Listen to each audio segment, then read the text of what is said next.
Question of the Week from the Naked Scientists.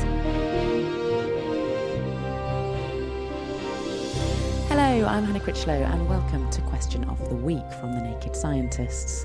This week we light up our brains with a question that Hazel Barraclough wrote in with. Hi there. Can you tell me why it is that when lightning strikes the sea or any other large body of water, it doesn't kill the fish? Many thanks. So, why don't we see floating electrocuted fish following a thunderstorm? Well, first up, some facts. Lightning is a massive electrostatic discharge, the sudden flow of electricity. During a thunderstorm, regions of positive or negative charge build up, within or between clouds and the surface of the planet. This charge is eventually discharged by a lightning flash or strike, carrying a whopping 30,000 amperes of current and transferring 500 megajoules of energy.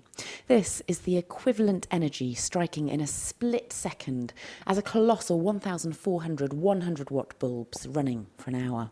So, since humans are concerned about being frazzled when lightning strikes on land, aren't fish worried in water? Over to the expert. My name is John Jensenius. I'm a lightning safety specialist with the National Weather Service in the United States.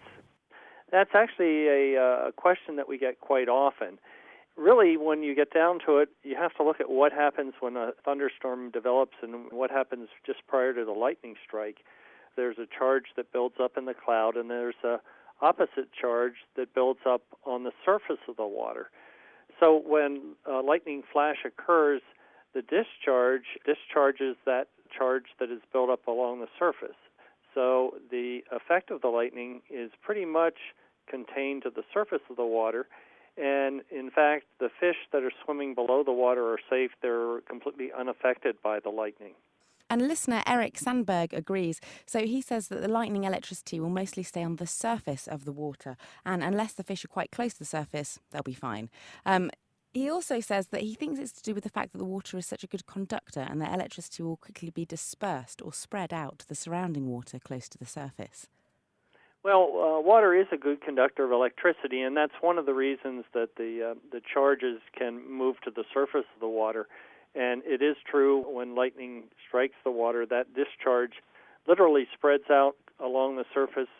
And, of course, with the fish below, they should be safe. Thank you. And Stephen Quill says, this is obvious. I mean, the fish must see the lightning coming and then they dodge it and go to the bottom of the water. Could that be true? Well, lightning occurs very, very quickly. Before there's an actual bright flash, there's something called a step leader, which comes down from the cloud at about 300,000 miles an hour. And then the actual lightning flash is about 300 million miles an hour. That occurs in just a very small fraction of a second, so it would be pretty much impossible for a fish to dodge it, or for that matter, for anyone to dodge a lightning flash. So divers as well as fish, if you are in the water during a thunderstorm, then take cover deep down below the surface to avoid being shocked. Thanks to Hazel Barraclough for electrifying our minds with the question, John Jensenius for illuminating the answer, and all those who posed their thoughts on Facebook. We next jump up and down in anticipation over this. Hi, my name is Binesh and I live in Harlow. My question is, if the Earth is spinning, why do we need to travel in an aeroplane? Could we not arrive at our destination if we stay static in the sky and land when we spot our destination as the Earth spins by? So why don't we use the Earth's natural spin to help long-distance travel? What do you think? You can post on our Naked Scientists Facebook page. You can tweet at Naked Scientists. You can email studio@thenakedscientists.com. Or you can join in the debate on our forum, which is at nakedscientists.com/forum. Question of the Week is part of the Naked Scientists podcast and supported by the Wellcome Trust and UK Fast. Look us up online at nakedscientists.com.